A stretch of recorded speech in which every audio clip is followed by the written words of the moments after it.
You will be relieved to know that many things are lost on me, but irony is not one of them.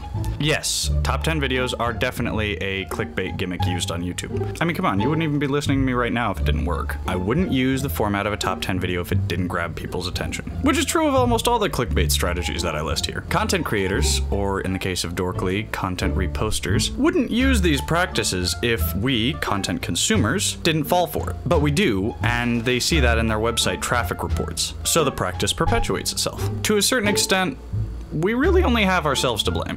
But enough with the fucking intro fanciness. You're here for a list. Let's give you the list.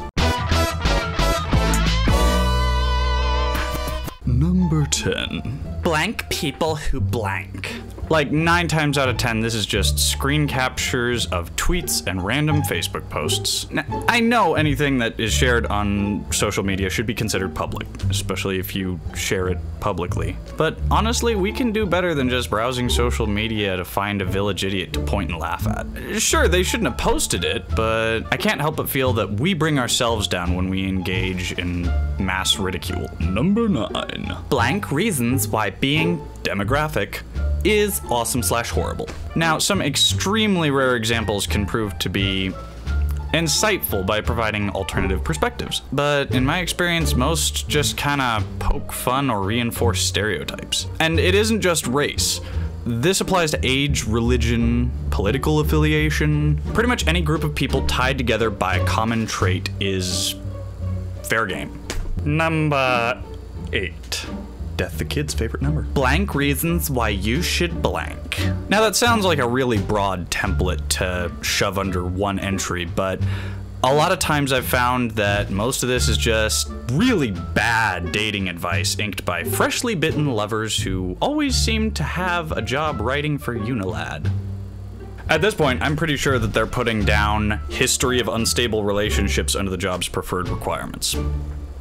Number 7. Blank habits of blank people. Now, oftentimes this is successful people that are cited in this, though they never actually tend to give examples or citations for who these people are or how their habits were observed.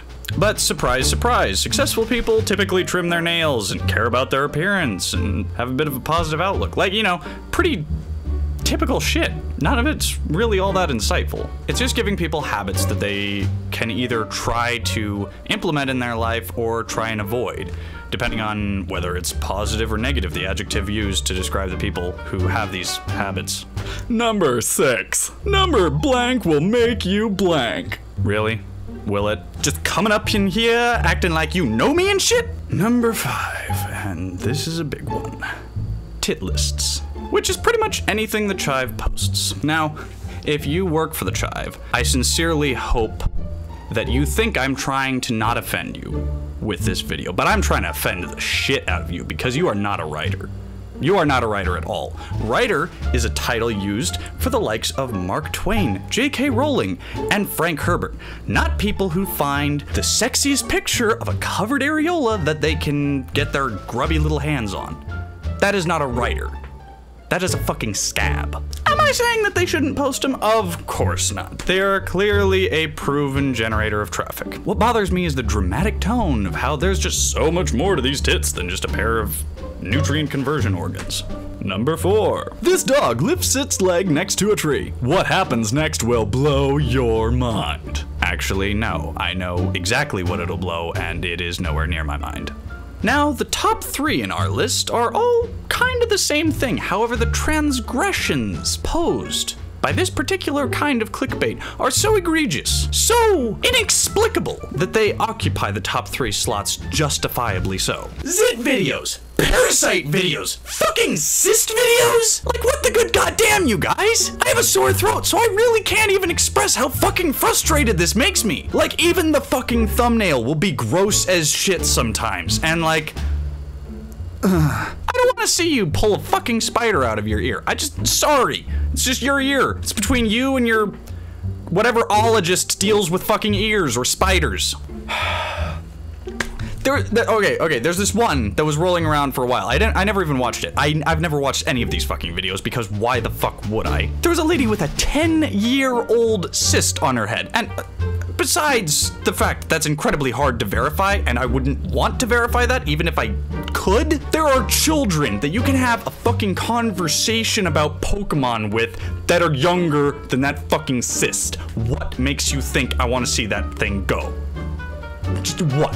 Y'all motherfuckers need Jesus. And now we come to the honorable mention portion of the video. You know how some of these websites will only put like 3 to 5 pictures on a given page, and then you have to click next at the bottom to go on to the next one? You ever wonder why they do that shit? Here's why. The more pages they divide that list up into, the more ads they can serve you. Yep.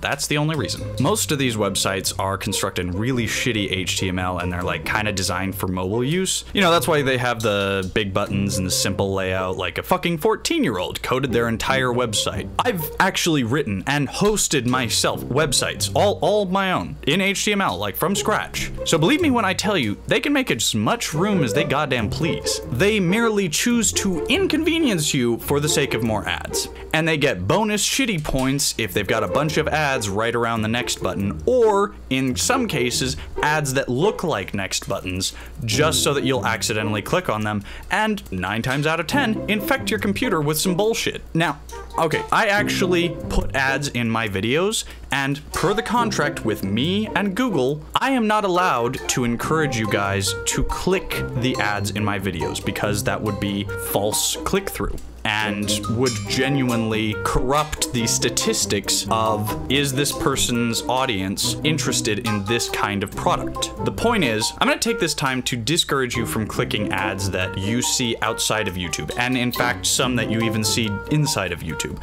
Google has gotten a lot better about verifying who their advertisers are, but a lot of these things, I worked at a computer shop and I removed malware from PCs, and I almost guarantee you every single one of them was infected because someone clicked a fucking ad. So definitely use an ad blocker. I actually really don't begrudge anyone who uses an ad blocker on YouTube or my videos or anything. Like, you don't want that shit in your face?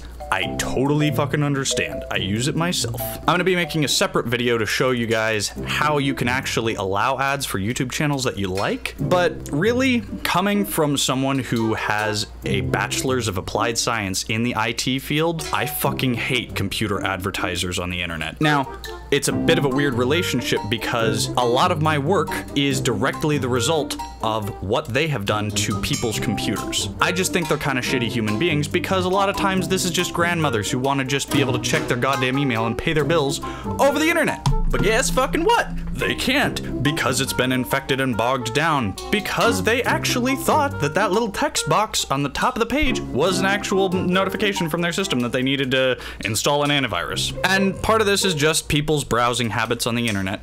But seriously, ad blockers do keep your computer more safe. And if for some godforsaken reason you still want to be browsing these websites, I highly recommend you use an ad blocker, and I really don't think that you'd be safe if you didn't. Now I'd like to throw this addendum in for someone who I happen to know has a bit of a tie to the clickbait world. Now I know there's a billion fucking Facebook pages that share this shit all over the place, but I'd like to call one out specifically. Tommy Chong, I love you to death. But if you aren't getting paid to share all the goddamn clickbait that you do, I highly encourage you to sell out and start seeing if you could maybe profit off of sharing this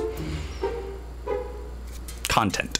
Because I'll tell you right now, they are for sure making money off of you.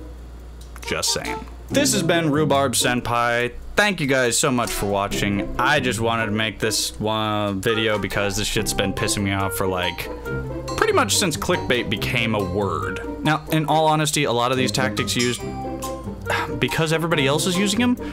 If you want your article to get attention or actually have readers and viewers, then to a certain extent, you kind of have to go with the flow. I mean, that's just what things on the internet are nowadays. Like it or not, that's just how it's become. Thank you so much for watching. This has been Rhubarb Senpai. Stay classy, and I'll catch you next time. Bye-bye.